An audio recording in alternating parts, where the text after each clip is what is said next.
Eh bien, rien à master à votre très chers auditeurs et auditrices de cette divine émission, Les Yeux des Dômes.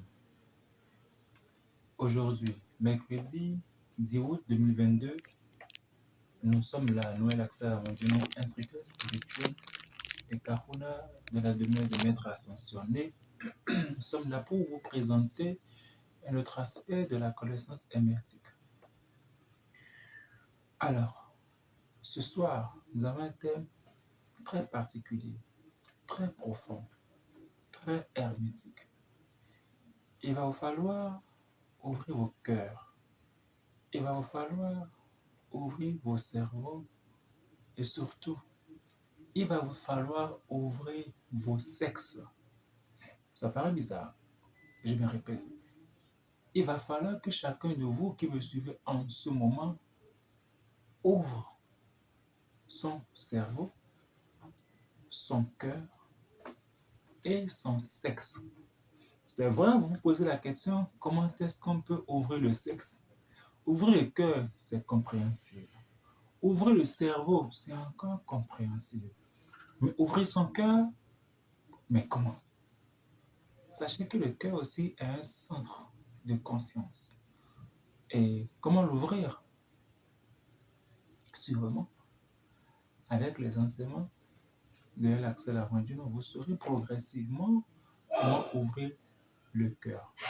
De toutes les façons, vous allez comprendre progressivement que ces trois centres, le cerveau, le cœur et le sexe, sont des centres à haute portée initiatique et il n'est pas permis à qui que ce soit de l'appréhender et de savoir comment l'ouvrir. De toutes les façons, nous sommes sur un chemin initiatique de façon progressive pour ceux qui veulent, ceux qui vont s'offrir ce privilège dans cette incarnation avec la DMA. Vous pouvez progressivement apprendre cela avec les enseignements de la DMA ou du moins en suivant les émissions des Dits de Doom et surtout en venant à nos conférences spirituelles. Le thème de ce soir s'intitule Le mage, le magicien et le sorcier. Je me répète, le mage, le magicien et le sorcier. C'est trois choses complètement différentes. Le mage n'est pas le magicien. Je souris souvent quand je rencontre même des fois des initiés apparemment avancés qui font une grosse confusion en pensant que le magicien est un mage. Non. Vous le saurez davantage tout au long de cette émission. C'est quoi le mage? Ou bien, c'est qui le mage? Qui appelle-t-on mage? Qui est un magicien? Et qui est un sorcier? Nous allons revenir dans ce studio à l'écoute d'une petite musique. Merci. Gardez l'écoute. D'entrée de jeu est taxé de sorcier pour le commun du Béninois, celui qui a la sorcellerie. Parce que le sport national au Bénin ici, c'est la lutte contre la sorcellerie. C'est le sport national dans lequel nous sommes tous des champions d'Afrique, champions du monde. La lutte contre la sorcellerie. Et on nous reconnaît à l'extérieur comme étant un pays de sorciers. Un pays où la sorcellerie sévit sérieusement. À tort ou à raison, c'est possible. À tort ou à raison, c'est possible. À tort ou à raison. Le sorcier, effectivement, c'est cet individu, homme ou femme, qui a renversé complètement le symbole d'apostolat. Bon, je crois que je ne vais pas utiliser les arcanes hermétiques, les mots des arcanes hermétiques. Je vais descendre complètement le niveau pour que vous puissiez me comprendre, même le Benoît Landa, l'enfant, puisse comprendre ce que je suis en train de dire. Donc, je ferai l'effort de terrasser complètement la connaissance, de ne pas utiliser les mots, le langage hermétique, kabbalistique, non, ou bien de loge pour pouvoir m'expliquer. Donc, le sorcier, c'est celui-là qui a le cœur noir, celui-là qui a pour but ou pour idéal de nuire son prochain, de faire du mal à son prochain. Pour lui, c'est normal, pour lui, c'est légitime, pour lui, c'est une conséquence de l'absence d'amour. En fait, le sorcier, il est régi par la deuxième énergie racine qui est la peur. Le sorcier, c'est un peureux. Ça paraît bizarre. Le sorcier est un peureux. La seconde énergie racine, puisqu'il y en a deux, est la peur. Et le sorcier est moulu et vit et est façonné par la seconde énergie racine. Il vient de cette école. Il vit de cette école. Il vit de l'enseignement de cette école. Il vit de l'enseignement de cette deuxième énergie racine cosmique. Quelle la peur. Pour moi, être Axel Armandino, de mon niveau d'instructeur spirituel, le sorcier est un peu heureux. Puisque l'énergie qui le fait vivre et qui le maintient est la peur. La première énergie racine, c'est l'amour. Il n'y a que deux. Soit l'amour ou la peur. Même dans les arcanes hermétiques, même de la Bible, même dans les livres, que ce soit la Bible, la Torah, le Coran, les Upanishads, les Védas, il est bien dit, vous ne servirez pas deux maîtres. Il y a des incrédules qui pensent que c'est Jésus ou bien le prophète. Non. Quand Jésus disait, ou Mahomet, ou tout ce que vous voulez, vous ne servirez pas deux maîtres. Et ils voulaient tous dire ensemble, que ce soit le grand maître Jésus, que ce soit le maître Mahomet, que ce soit Bouddha, Krishna, El Moria, Babaji, Afra, Kuan Yin, Sanako Mara, Vénus et tout ce que vous voulez, et Gage aussi, ils voulaient juste dire, vous ne servirez pas à la fois les deux énergies racines, ce n'est pas possible. Vous ne pouvez pas vous asseoir sur deux chaises à la fois. Vous allez finir par tomber. Soit vous êtes pour l'autre, ou vous êtes pour l'un ou l'autre. Vous ne pouvez pas aller dans deux directions simultanément. Vous ne pouvez pas aller à la fois à l'est et à la fois à l'ouest simultanément. Vous ne pouvez pas marcher, aller à la fois en avant et en arrière simultanément. Vous ne pouvez qu'aller soit à l'avant, ou bien soit à l'arrière, ou bien soit à gauche, ou bien soit à droite. On ne sait qu'un seul maître. En vérité, vous ne pouvez que servir soit l'amour et appartenir à l'amour avec tout son cortège qui vient de l'amour, donc la paix, la béatitude, la bonté, la beauté, la joie, la sérénité, la lumière, la gentillesse, la santé, l'immortalité, tout le reste. Quelle énergie qu'a véritablement manipulé en puissance le grand maître Sri Jésus, car l'amour est le bouclier, la plus grande des énergies. Et son antipode est la peur. L'amour est le Christ, et l'antipode est l'antéchrist. Et l'antéchrist, c'est pas en fait le diable. L'antéchrist, c'est la peur, et le diable n'est qu'un agent de la peur. Dans l'antéchrist, c'est la peur, et le Christ, c'est l'amour. Il n'y a que deux énergies racines. De la peur, il y a maintenant la haine, la méchanceté, les maladies, la pauvreté, le manque, l'angoisse, la maladie, et la sorcellerie et tout ce que vous voulez. Donc, vous choisissez soit être de la lumière, donc de l'amour, ou vous choisissez être de la peur, donc du manque, de la pauvreté, de la maladie et de tout le reste. C'est l'un ou l'autre. Alors, le sorcier est celui-là qui appartient à la deuxième énergie racine qui est moulu par la deuxième énergie racine qui est la peur. Et si vous avez compris ce que je viens de dire tantôt, vous êtes d'accord avec moi que le sorcier est un peu heureux. Le sorcier est un peu heureux. Et donc, lui ne sait que faire ce qu'on lui a appris. Il ne sait que faire ce qu'il a vu faire. Il ne sait que faire le langage de son sang.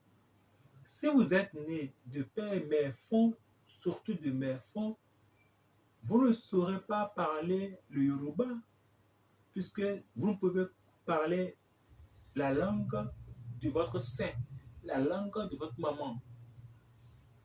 Si vous êtes né béninois, vous ne pouvez pas parler l'hindustani, c'est-à-dire le langage des Indiens.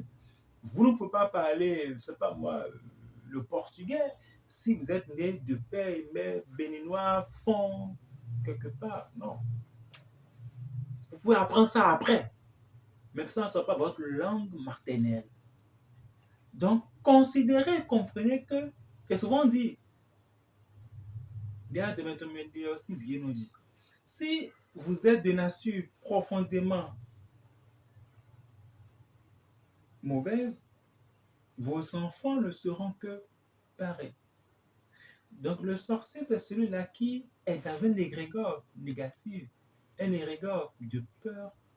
Et pour lui, la vie, c'est nuire à son prochain. Pour lui, c'est légitime, c'est normal. Il trouve qu'il faut nuire, qu'il faut, par la connaissance des sorts, faire du mal à son prochain, détruire le corps subtil du prochain, ou bien embrouiller ou entacher le corps subtil de son prochain, qui va commencer à vivre de la maladie. Et quand son prochain souffre, il s'y plaît. Parce qu'il ne sait que faire du mal. Ne demandez pas à un chien de monter là, de vivre sur les cimes des arbres. Il n'est pas un oiseau. Ne demandez pas à un oiseau de nager dans la rivière. Il n'est pas un poisson. Et donc, quels que soient vos arguments, le sorcier ne vous comprend pas vous-même aussi. C'est pour qu'est-ce que vous le reprochez vraiment, quoi. Donc, le sorcier, lui, il est là pour faire du mal. C'est dans l'ordre normal des choses. Il est à une étape de l'évolution spirituelle. Il est à une étape de son propre évolution, de son propre chemin. Vouloir le taxer, c'est ne pas comprendre le symbolisme des choses. Et il ne fait pas seulement du mal à son prochain. Le sorcier est celui-là qui fait même du mal à son environnement. Parce que le sorcier est capable de maudire l'environnement par des formules appropriées, détruire des végétaux, envoyer des sorts, des mauvais sorts même à des animaux juste pour les voir souffrir. Il est ce que j'appelle souvent, dans mon français à moi, en tant que soutien spirituel, la mauvaise graine. Quand c'est gâté, c'est gâté. Quand la graine elle est gâtée, même si vous la semez dans une terre fertile, bien fertile, bien riche, elle ne poussera pas. Quel que soit le soin, elle ne poussera pas. Si la graine vient d'un arbre dont les fruits ne sont pas sucrés et que vous la plantez, vous mettez tout le soin, si ça pousse, l'arbre que ça va devenir cette graine ne sera pas sucré, n'aura pas de fruits sucrés. Cet arbre sera pareil comme sa maman aussi. C'est clair.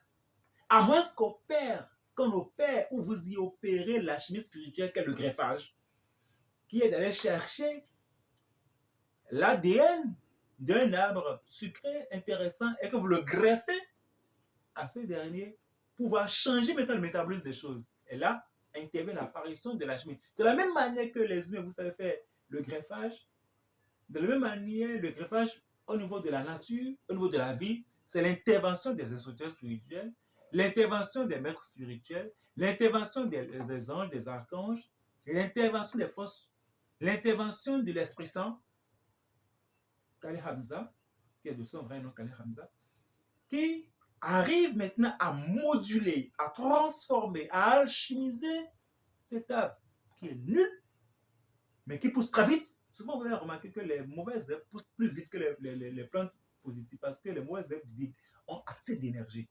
Le mal a une force phénoménale. J'allais dire, le mal a une force dissuasive. De la même manière que les mauvaises herbes, de la même manière que les mauvaises herbes poussent très très vite,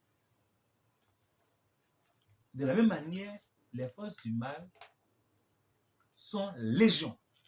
À la question que Jésus a posée à ce diable, cet individu qui était possédé, qui était nu, tout crotté, quand le grand-mère Jésus lui a posé la question, qui es-tu? Il a répondu, nous sommes les légions. J'ai eu déjà à expliquer ça la fois passée à la conférence de l'année passée. Ne lisez pas la Bible comme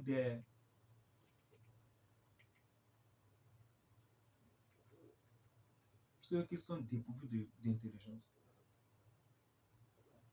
Il faut aller quérir l'intelligence spirituelle pour pouvoir lire la Bible autrement. J'avais dit pour lire la Bible à l'envers. Pour mieux comprendre la Bible, il faut la lire à l'envers. Il n'a pas donné un nom spécifique. Il a dit nous sommes légions. Donc, de la même manière, regardez, les mauvaises herbes poussent très vite. Il n'y a pas d'arrosage, il n'y a rien, mais ça pousse.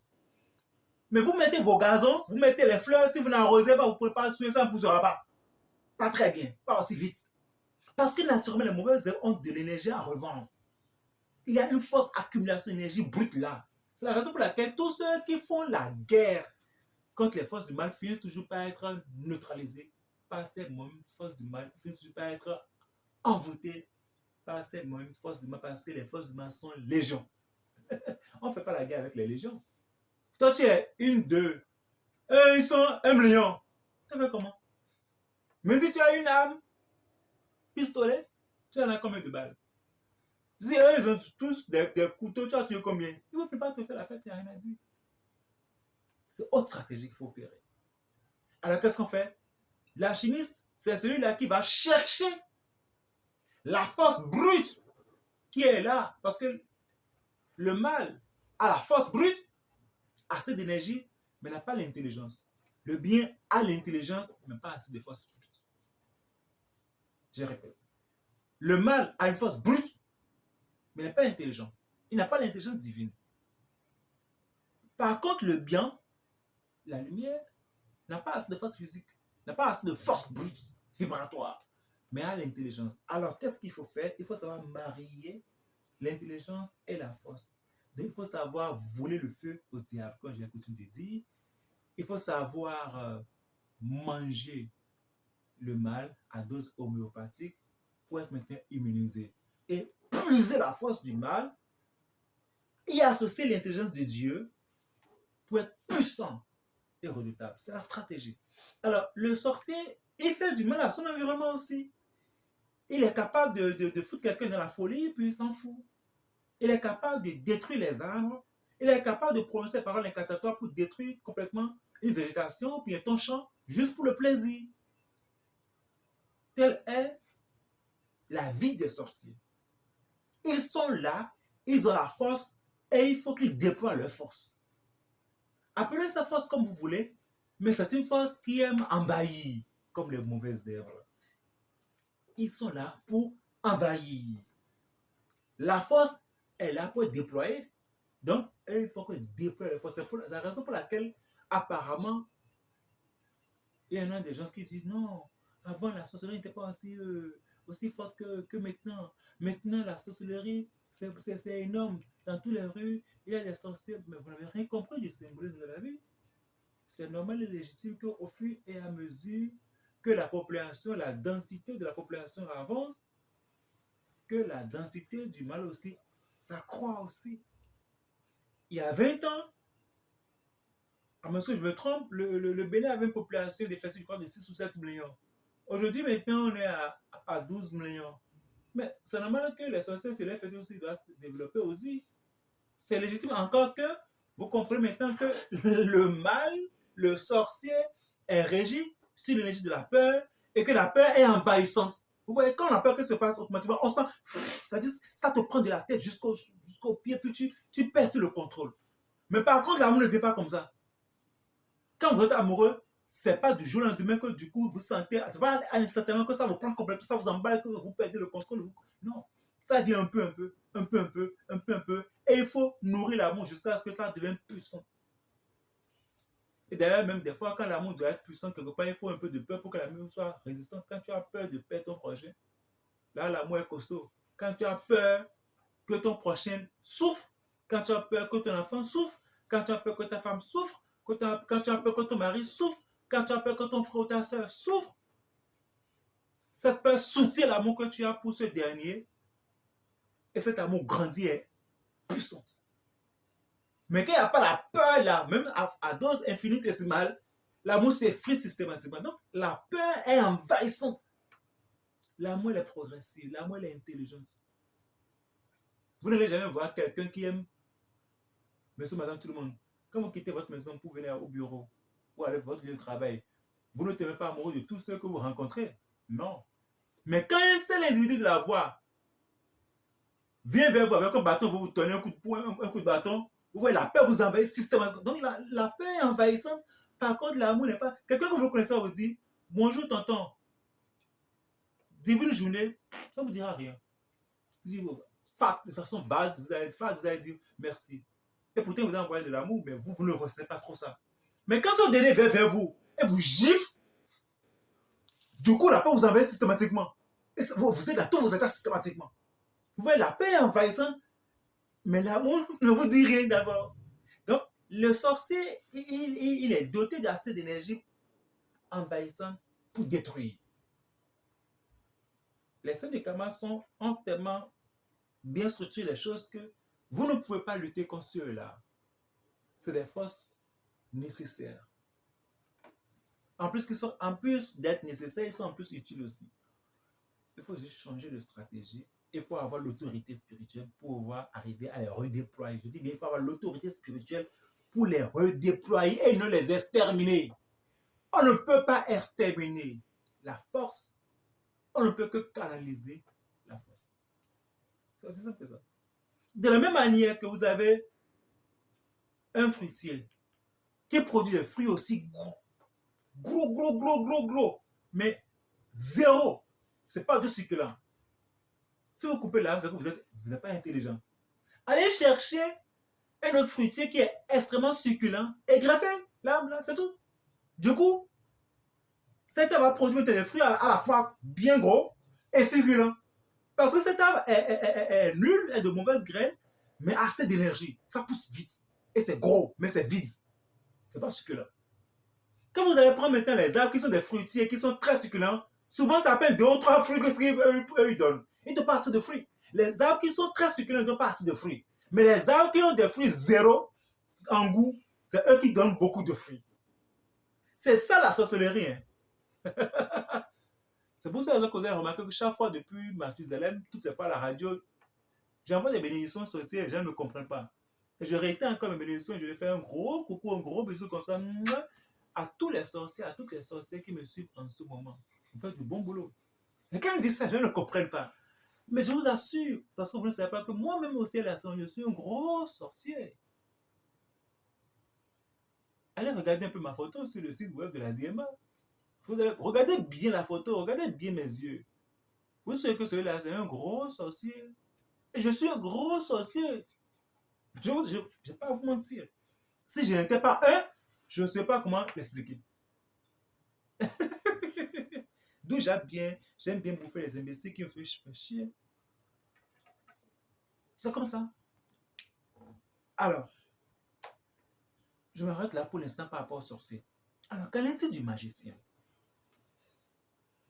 Ce que je suis en train de vous dire, c'est en prélude à la conférence du samedi 27 août qui va marquer la célébration des 9 ans de cette émission Les Idées de Zoom. J'ai coutume de répéter depuis 9 ans ici, bientôt 10 ans, que je ne suis pas là pour vous caresser dans l'essence du poil. Non, je suis en train d'accomplir une mission, un plan divin. Je vous dis la vérité, vous préparez. Vous voyez, je ne viens pas avec des produits, vous dire voilà, voilà, voilà. Non, non, non. Et je ne veux même pas même écouter, faire même, comment on appelle ça, une émission interactive pour recevoir les auditeurs. Non, je suis là pour déployer des enseignements hermétiques, libre à chacun de prendre, de saisir ou de lâcher. Libre à chacun. Mais le maître va toujours prêcher l'enseignement. En cette ère du Verseau, à chacun de saisir et de grandir. La conférence que nous organisons le samedi 27 août sur le thème, le talisman sacré, est vaste et est terrible. Et l'amulette que chacun des participants aura avec lui, du son vrai nom Mbudo Tosé, tout ce que je suis en train de vous dire, ce n'est que le cas du tiers de la moitié de ce que vous allez m'entendre répéter le jour de la conférence. Tout ce que je suis en train de vous dire n'est que le cas du tiers de la moitié de tout ce que cette amulette est capable de faire. De toutes les façons. Il y a cela 4 ans, nous avons déjà sorti une talisman, je vous ai donné des ingrédients, un talisman du nom de comment on appelle ce talisman là au cours d'une conférence je me rappelais avec Ekpami, voilà. Et vous tous qui l'avez, vous en savez quelque chose, ce que ça veut dire. Ce qui vient est encore terrifiant. C'est tout. Le deuxième niveau, c'est le magicien. Parce qu'il y a 3 niveaux. Le magicien, souvent, tout le monde parle de magicien, tout le monde est heureux quand on dit ah, le magicien, on fait même des dessins animés, on voit le magicien est célébré. Oui. Le magicien, c'est celui-là qui a appris la magie. Et il pratique la magie. Mais le magicien n'est pas encore la destination de la magie. Je me répète, le magicien n'est pas encore la destination de la magie.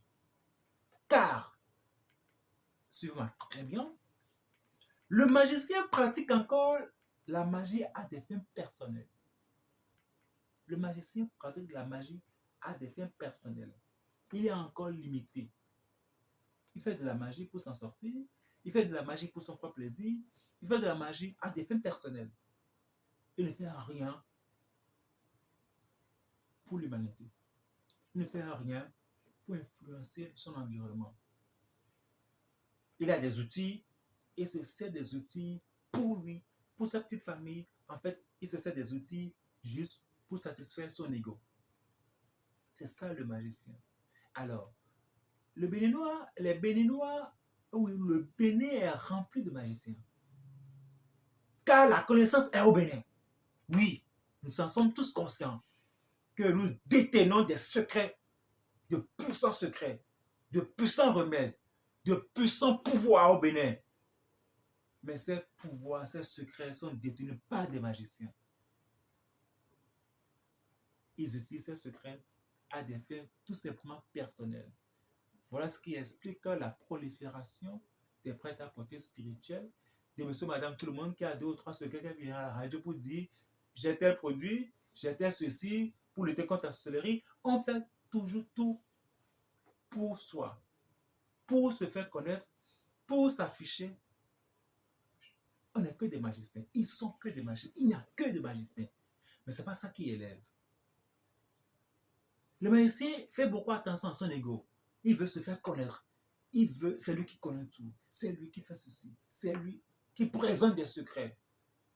Dès lors que vous avez toujours le désir de présenter des secrets, d'envoyer la peur dans le cœur des gens pour qu'ils puissent venir vers vous pour avoir des produits, vous êtes alors un magicien. Alors, que le magicien soit noir ou blanc, il est toujours limité. Il n'y a pas de différence entre magicien noir et magicien blanc parce qu'ils se servent toujours de la magie pour eux-mêmes. Après le magicien, vient maintenant le mage. Et là, ça commence à être intéressant. Le mage, c'est le maître qui s'est auto-réalisé. Le mage, c'est celui qui travaille avec le Hamza. Le mage, c'est celui qui est descendu avant de monter. Le mage, c'est le niveau suprême. Le mage, souvent, n'a pas besoin de prouver qui il est. On le reconnaît souvent par ses actes. On le reconnaît par son silence, des fois pesant. Son silence, des fois ahurissant. On ne le reconnaît pas des choses incompréhensibles qu'il fait. On ne le reconnaît pas la parfaite maîtrise de l'étendue de son savoir qu'il refuse de présenter. On le reconnaît par sa capacité de la maîtrise des énergies. Je demande aux techniciens comme de me rester. Merci. On le reconnaît par sa capacité de la maîtrise des éléments. Le mage, c'est celui-là qui a réalisé dans ses yeux ce qu'on appelle les 8 kabirs. Il a réalisé dans ses yeux les 8 kabirs. C'est-à-dire l'infini, les 8 gardiens du cosmos. Le mage, quand vous le regardez droit dans les yeux, vous comprenez qu'il y a un océan de quelque chose qui est là, d'amour qui est là. Il agit étape par étape. Car il a appris à transformer la lune en soleil. Ceci n'est pas que des mots. Parce que être un mage, c'est une affaire de plusieurs milliers de réincarnations et de formations. Il a appris à transformer la lune en soleil. Il a appris à manipuler le lingam charira. Il a appris à manipuler l'épée flamigère. Il a appris à manipuler son propre phallus. En fait, c'est ça. Le mage, c'est celui-là qui a appris à manipuler la coupe. La coupe comme ce que le Maître Jésus utilisait pour prendre du vin, pour boire du vin. La coupe symbolise quoi? La coupe dans laquelle on sert du vin symbolise le cerveau de l'homme. Il a appris à manipuler le cerveau, à maîtriser son cerveau. Tout à l'heure, je disais, il faut ouvrir les 3 grands centres, le cerveau, le cœur et le sexe. Et puis, la coupe symbolise aussi le ionis, c'est-à-dire quoi? Le vagin. Je reviens encore au sexe. Le phallus, c'est encore le sexe, c'est le pénis de l'homme, et le ionis, c'est le vagin de l'homme, de la femme plutôt. Donc le sexe, là. Il a appris à manipuler et à maîtriser par le Sahara Maïtouna, le phallus pour les garçons et le ionis pour les femmes. Parce que le ça peut être à la fois une femme ou un garçon ou un homme. Et là, mais le sexe de la femme est symbolisé aussi par la coupe. Tous les enseignements qui retracent la coupe expliquent le sexe de la femme ou la Vierge Marie ou bien le cerveau. Parce que le cerveau est quelque part féminin. Et il a appris à transformer maintenant la lune en soleil. Ça, c'est tout un travail. Le mage, c'est le maître auto-réalisé. Le mage, dans les arts charme hermétique intérieur, on les appelle ces mages-là, qui sont extrêmement rares. Ils ont le titre de Kahuna. C'est la raison pour laquelle le plus grand des mages qui les enseigne les arcanes hermétiques, c'est le cas Hamza, c'est-à-dire l'Esprit Saint, le plus grand des maîtres. Ou bien les maîtres qui enseignent tous les grands mages. Le mage a été auto-réalisé parce qu'il fait, on voit qu'il transcende le temps et l'espace à travers ses actes. Il ne vit plus ni pour le bien, ni pour le mal, mais il vit pour l'harmonie et le brassage des deux. Pour la à la fois, il est là pour libérer le mal, mais aussi pour libérer le bien aussi. Il est là pour libérer à la fois le sorcier, mais aussi pour libérer aussi le magicien, qui est quelque part aussi limité. Il est au-delà du bien et du mal. C'est la raison pour laquelle il doit transformer la lune en soleil. Le mage est l'expression manifeste du un, de l'unité. Et si je dois vous expliquer tout ce que ça veut dire, peut-être que vous n'allez pas me comprendre. Parce que si vous n'en êtes pas un, vous ne saurez pas comprendre tout ce que je suis en train de dire. De toutes les façons, retenez qu'il y a une grande différence entre le mage, le magicien et le sorcier. Le peu que je vous ai dit est largement suffisant. Alors, quand vous rencontrez quelqu'un, regardez droit dans les yeux. Observez ses actes, observez ses faits, observez son sacrifice. Est-ce qu'il est un osirifié? Est-ce qu'il est un osirifié? Parce que le mage, c'est celui qui a été initié dans le temple du Tibet et dont la tête a été décapitée et dont le cœur a été tranché par l'épée. Si vous voyez quelqu'un, la tête décapitée, le cœur tranché, et qu'il est un membre du Tibet, sachez alors que ça c'est un mage. Mais comment est-ce qu'il faut le reconnaître? À travers ses pas, à travers son regard, à travers ses actes. Faites beaucoup attention. Il y a beaucoup de magiciens qui vont vous sceller dans les 9 sphères inférieures qu'on appelle de façon vulgaire les enfers. Je ne vous veux pas ça. Retenez une seule chose, que la conférence du samedi 27 août va aborder tout ça et je vous donnerai beaucoup de clés et même des exercices spirituels. Parce que le mage a toujours la main droite orientée d'une certaine manière et la main gauche orientée d'une autre manière. Je vous donnerai le secret de cette clé, vous allez le faire. Mais attention, si vous faites de façon inversée, vous pouvez vous auto-détruire vous-même ou détruire même quelqu'un, même le corps de quelqu'un. Vous faites ça sur un animal, de façon inversée, l'animal meurt automatiquement. Je vous donnerai ces clés en sortant à la conférence. D'ici là, portez-vous bien. Un seul numéro pour nous joindre ou faire vos réservations pour la conférence du samedi 27, c'est le 96 34 66 66, le 96 34 66 66. Notre site web, c'est www.logedma.org. Abonnez-vous pour suivre les enseignements de la demeure de Maître Assassoni. D'ici là, portez-vous très bien. C'est, elle accepte à Rondino.